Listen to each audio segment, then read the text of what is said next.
Hello everyone. तर आज आपण इंजिनिअरिंग केमिस्ट्रीचा unit 2 instrumental method of analysis चे इम्पॉर्टंट थिअरी क्वेश्चन बघणार आहोत. या युनिटमध्ये एक पण न्यूमेरिकल नाही, न्यूमेरिकल बेस्ड क्वेश्चन एक पण नाही. तर आपण आता या युनिटमध्ये फर्स्ट क्वेश्चन असा आहे की जो खूप वेळा विचारला जातो. Explain pH metric titration curve between strong acid and strong base, give the reaction titration curve and calculation.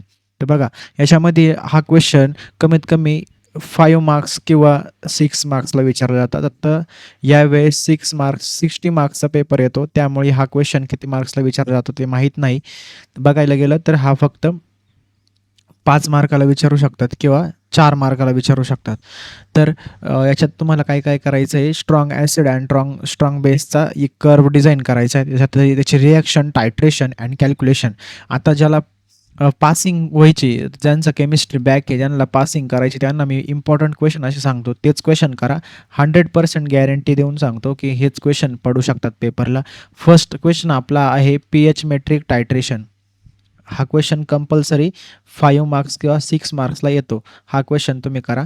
त्यानंतर सेकंड क्वेश्चन आपला असा आहे, explain any 3 application of a UV visible spectroscopy. हा क्वेश्चन भरपूर वेळेस विचारला जातो, हा पण येऊ शकतो. त्यानंतर give the composition of the membrane of the ion selective electrode use to detect. आता याच्यात आयन्समध्ये सिलेक्टिव्ह इलेक्ट्रोड कोणते कोणते कंपोजिशन आपल्याला ते लिहायचं आहे. हा तिसरा नंबरचा क्वेश्चन आहे. त्यानंतर 4 नंबर आपल्याला draw the block diagram of double beam UV visible spectrophotometer, explain any 4 component of and give their application, give their function. Okay, आता इथं बघा, UV व्हिजिबल स्पेक्ट्रोस्कॉपीवर पण त्यांनी भरपूर वेळेस प्रश्न विचारला आहे. म्हणजे आपला हा ॲप्लिकेशन, मग तुम्हाला कोणते कोणते करायचे ते सांगतो. इथं ॲप्लिकेशनमध्ये जर बघायला गेलं, ॲप्लिकेशन पहिले एक UV व्हिजिबलचा करायचा, UV व्हिजिबल. त्याच्यानंतर दुसरा कंडक्टोमेट्री. हे झाले तुमचे IMP. त्याच्यानंतर 3 नंबरचा क्वेश्चन. आता 3 नंबरचा क्वेश्चन आहे, हा आहे याला 5 नंबर तो, give the construction with neat label diagram representation of a calomel electrode. आता हा क्वेश्चन भरपूर वेळेस विचारला जातो. कॅलोमेल इलेक्ट्रोड क्वेश्चन येतो म्हणजे येतोच. इलेक्ट्रोड मी किती क्वेश्चन सांगितले तुम्हाला, हे 4 क्वेश्चन.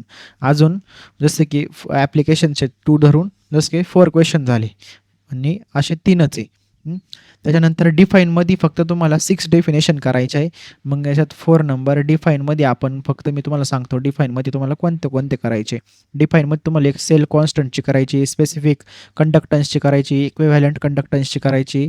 त्याच्यानंतर तुम्हाला ॲक्झोस्क्रोम, त्याच्यानंतर हायपोक्रोमिक शिफ्ट आणि हायपरक्रोमिक शिफ्ट, अशा 3 तुम्हाला करायची. तर अशा पद्धतीने ह्या तुम्हाला 6 डेफिनेशन तुम्हाला इथं करायचे आहे.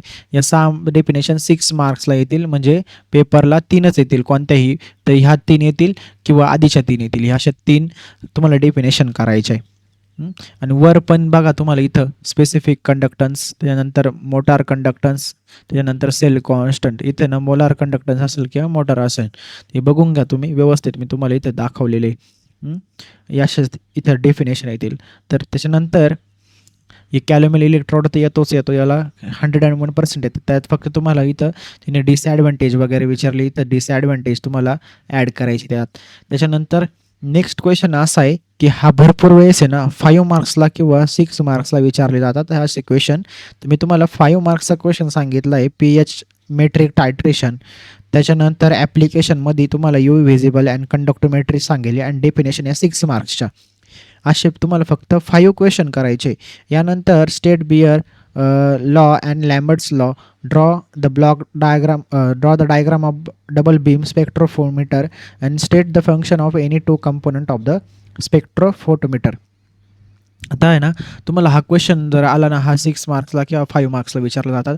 आता या नवीन पॅटर्ननुसार आहे ना 60 मार्क्सला पेपर आहे ना, मग त्याच्यामुळं याच्यात एवढं जास्त विचारणार नाही. विचारलं तर तुम्हाला फक्त विचारतील स्टेट करा लॉ, कोणता लॉ काय आहे आणि लॅम्बर्ट्स लॉ काय. त्यानंतर सेकंड तुम्हाला फक्त विचारतील डायग्राम अँड इट्स फंक्शन, एवढंच विचारतील फक्त. आणि जर 5 मार्क्सला क्वेश्चन असेल तर विचारून काय विचारणार आहे. 2 मार्क्सला तर लॉच असतील, 2 झाले की हे.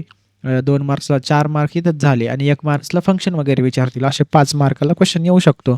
त्याच्यानंतर कॅलोमेल इलेक्ट्रोड तर 101% येणार आहे. तुम्हाला मी सांगतो, गॅरंटी देऊन सांगतो, कॅलोमेल इलेक्ट्रोड तर 101% आहे. हा 101% पीएच मॅट्रिक 100% दिसणार आहे तुम्हाला. आणि डिफाईन आणि याच्यातलं ॲप्लिकेशन तर तुम्हाला एक दिसणार आहे. कोणतं तरी एक तर यू व्हिजिबल येईल किंवा कंडक्टोमीटर येईल. 100% येईल. इथं जर आलं तर तुम्हाला कमीत कमी ह्या युनिटमध्ये ना MCQ 2 मार्क असतात ना, मग आपण इथं 1च मार्क MCQला धरला तुमचा सपोज, किंवा 2 मार्क तुमचा MCQला धरले, 2 मार्क तुमचे MCQला, आणि इथं तुम्हाला कमीत कमी 7 जरी मार्क आले तरी तुमचा हा 8 मार्काचा युनिट इथं कव्हर होतो. 7 तर ॲटोमॅटिक तुम्हाला पडू शकतात तुम्ही जर व्यवस्थित अभ्यास केला तर. तर अशा पद्धतीने मी तुम्हाला इतके सिंपल आणि पासिंगसाठी क्वेश्चन तुम्हाला सांगितले. ज्यांना पासिंग होणार नाही त्यांना असं वाटतं त्यांनी फक्त एवढे 5-6 क्वेश्चन करा, तुमचे 101% पासिंग होऊन जाईल. आणि ज्यांना पॉईंट आणायचा आहे त्यांच्यासाठी एवढे कमीत कमी 1, 2, 3, 5, 6, 7, 8, 9, 10, 11 क्वेश्चन तुम्ही 101% करा. याच्यात सुद्धा तुम्हाला पासिंग आणि मार्क्स पण स्कोर होतील. याच्यात न्यूमेरिकल नाही, फक्त थेअरी बेस्ड क्वेश्चन आहे. थेअरी बेस्ड क्वेश्चनमध्ये फक्त तुम्हाला डिफाईन करा. डिफाईन 101% येतातच. आणि लॅम्बर्ट्स लॉ वगैरे ते करायचं असेल तर करा.